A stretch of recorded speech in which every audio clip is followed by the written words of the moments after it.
burden of proof lies with the person making a claim. So when Christians say there is a God, okay, prove it. Atheists, on the other hand, say, I don't believe you when you say there's a God. There's no positive claim there, so they don't need to prove anything. But I'm going to stick my neck out here and I'm going to make a positive claim. There is no God. And that is what this video is about. Although this video is titled Proof That God Does Not Exist, I want to preface it by saying I'm speaking here about the Abrahamic gods, the Christian God, the God of the Jews, and the Islamic God. I feel the same way about the other gods as well, but that would just make the video too long, and I will deal with those in a different video. But for now, I just want to focus on those. Now, this video might have the tendency to become very long and boring because it's quite involved and quite intricate. But I want to try and keep the information pertinent and as interesting as possible. So I know a lot of people are going to tell me I've left some details out, and I can accept that, and I've done it on purpose. This is not meant to be a long and detailed video. It's meant to be a short, informative overview of where I'm going with this. I decided the best way to go about this was to work backwards, try and find out where did it all start. So I've decided to trace religion back to when and how did we identify the existence of God, and why did we decide to worship it or him. So I started with the Christians, and I said, where did they come from? Well, they came from the Jews. Where did the Jews come from? Well, they came from the Israelites. And where did they come from? Well, the Israelites came from the early Canaanites. So then I did the same with the gods. The Christian God, where did he come from? Well, he came from the Jewish God. And the Jewish God came from the Israelite God, and the Israelites' God came from the Canaanite God. So the Canaanites, the early Canaanites, was the place to start. Sounds simple, doesn't it? Trace God back, voila, that's how we started worshipping. Well, not quite. It wasn't that simple. This was where I hit a snag, and the beginning of my deconversion from Christianity began. I found that no tangible God existed. None at all. It was all based on fantasy, superstition, and very often lies. So let's start at the very beginning with the early Canaanites. We're around 1200 BCE. They based their religion on Egyptian and Mesopotamian religious practices. They were all polytheistic, and Canaanite families worshipped a pantheon of gods. Worldwide at that stage, all religions were polytheistic, made up of a pantheon of gods. There were many well-known pantheons, like the Greeks headed up by Zeus, the Romans by Jupiter, the Norse by Odin, and many other lesser ones as well, including the Aztecs, the Celtics, Chinese, the Egyptians, the Germanics, a Hindu pantheon, Incan, the Japanese, Mayan pantheon. There were North American pantheons, and many others. One of these was the Canaanite pantheon, headed up by the god El, with his consort or his wife Asherah. And they together had 70 sons, which these sons made up all the deities of the pantheon. Bear in mind that El, the head of the Canaanite pantheon, was just as real as Zeus, the head of the Greek pantheon, or Jupiter, the head of the Roman pantheon, or Odin, the head of the Norse pantheon, or the heads of any of the hundreds of other pantheons worldwide. Nothing special about El. In the Ugaritic text Shakar and Shalim, El was walking along the shore of the sea, and he saw two women drowning. He saved them, fed them, and told them to either call him father or husband, and they both chose husband. So he lay with them, and they conceived the dawn and the dusk. Does that sound familiar? It should, because in Genesis 1 verse 3, God created night and the day. Another Ugaritic text called the Baal cycle tells how El lived in a tent either in or on a mountain with his 2 wives and 70 sons at a place of the separation of the 2 waters. Once again, this story has a very strong resemblance to Genesis 1 verse 7, where God separates the waters below from the waters above. At this stage, neither Yahweh, Jehovah, or any form of God recognizable to us had come into existence yet. The emerging state of Israel, around 1300 BC, shows this. It was common practice back in those times to embed the name of your deity into everyday names. This theophoric naming both invoked the protection of the deity and displayed your allegiance to it. A good example of this is the El in Yisrael, where Yisrael means God strives. And this theophoric naming can also be seen in people's names, the people of the times. For example, Daniel, meaning judged by God. Raphael, meaning healing from God. Gabriel, meaning man of God. And Samuel, meaning heard by God. All of these show allegiance to El and not Yahweh yet. When the Bronze Age came to a sudden abrupt end by a combination of natural disasters, most significant of which was a series of crippling droughts, the Egyptians retreated from Canaan, and the area was overrun by a people called the Shasu. So the earliest known mention of Yahweh is found in two Egyptian texts, the oldest of which dates to the time of Amenhotep III from the 14th century BCE, and refers to what is written as YHW in the land of the Shasu nomads. So this closely mirrors an inscription found on a carved stone called the Mesha stele, dated to about 840 BCE.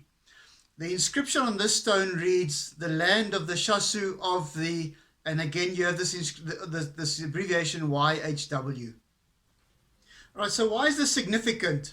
Because at that stage there was no evidence of Yahweh in the Canaanite pantheon, nor was there any evidence of the worship of this deity in Canaan or in the surrounding areas. The Shasu mentioned in these inscriptions were bands of nomadic bandits. They were thieves, robbers, mercenaries. There were also evidence that there were traders amongst them. They were originally from Midian and Edom. So it appears they brought the concept of this deity from Egypt, where it was probably a wind or a storm god of some kind that was revered.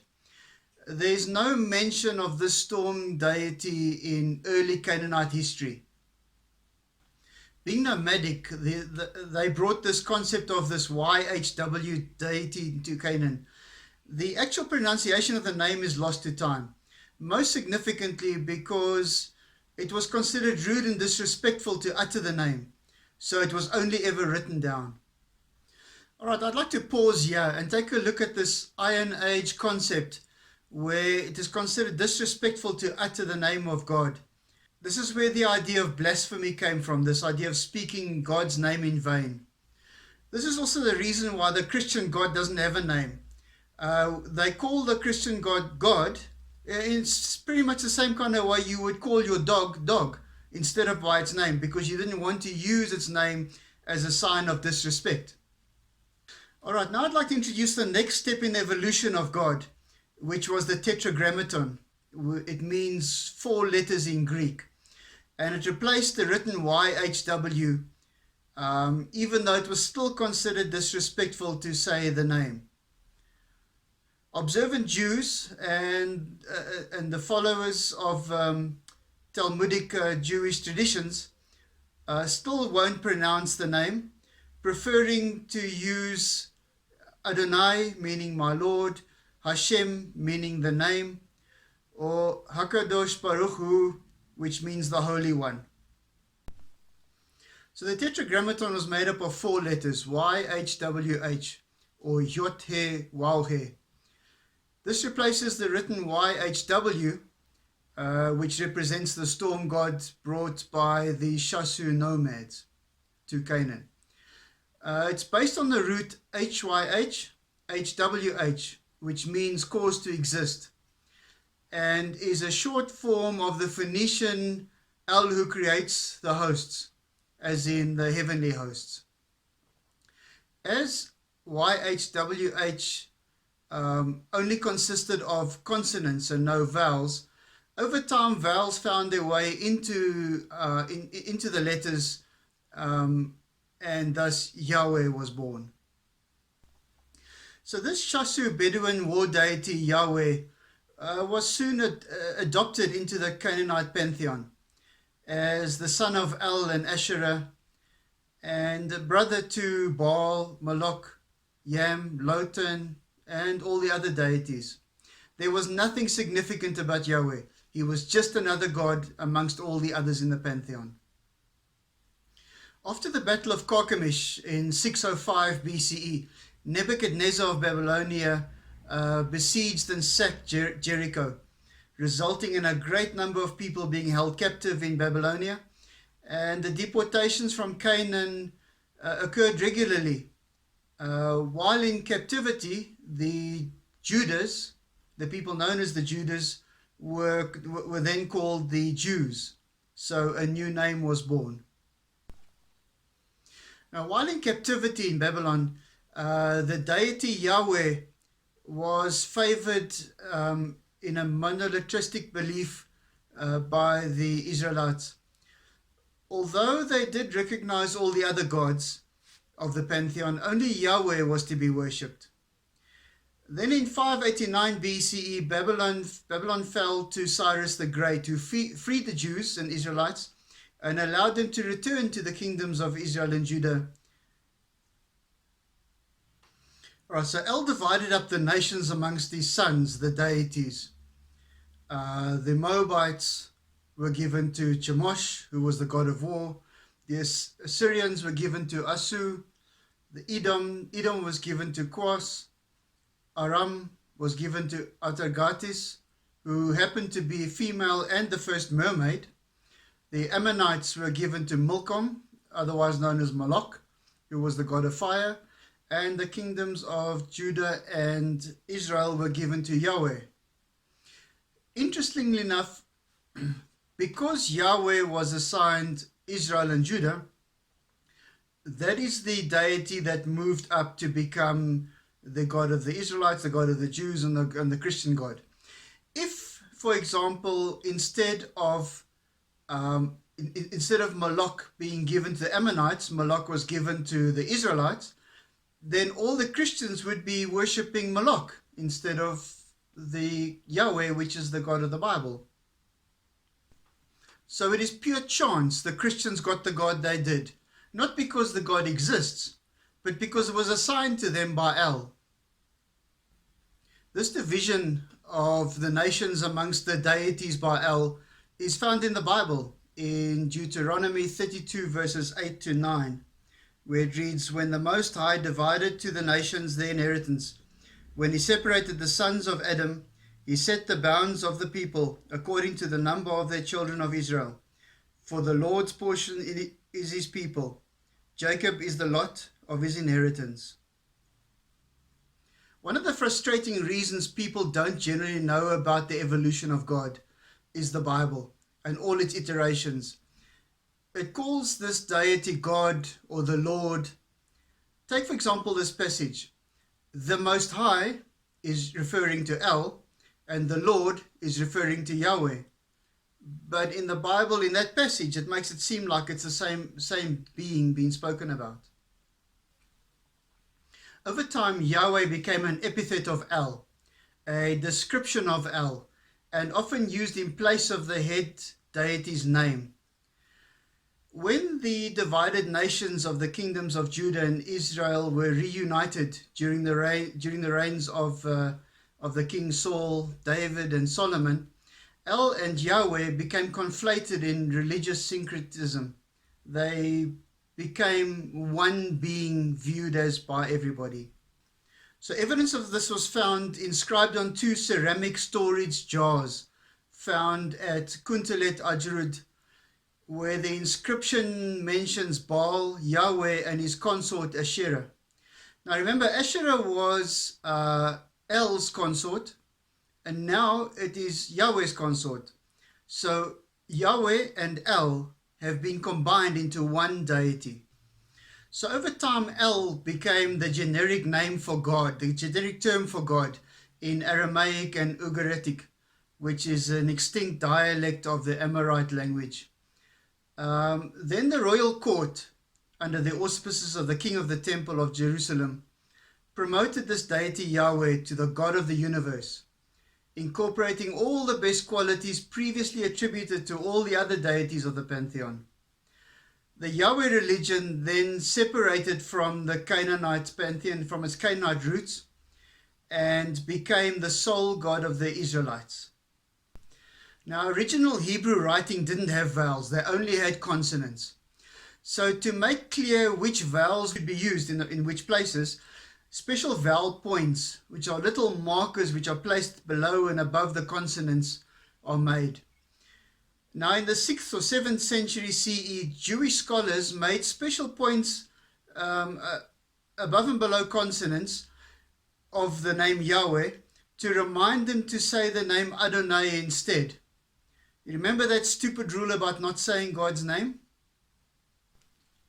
Following on from this, many years later, in the 13th century CE, Christian scholars read the consonants with the vowel points for Adonai and came up with something that sounded a lot like Yahweh, which is the Latinized spelling of Jehovah, and the rest, they say, is history. So in summary, the Christian God came from Yahweh, which came from a Tetragrammaton mixed with the head of the Canaanite pantheon, El. So God is just as real as Jupiter, Zeus, Odin, or the heads of any of the hundreds of pantheons that have existed the world over. Are they real? No. Neither was El, Yahweh, Jehovah, Allah, or the Christian God of the Bible. Once again, thank you so much for listening. I really look forward to reading the comments on this section. I'll try and answer as many as I can and hopefully get into a discussion or two. Please don't forget to click on my name at the bottom to see what other videos are in the series. And please subscribe. Thank you, and I'll speak to you in the next video.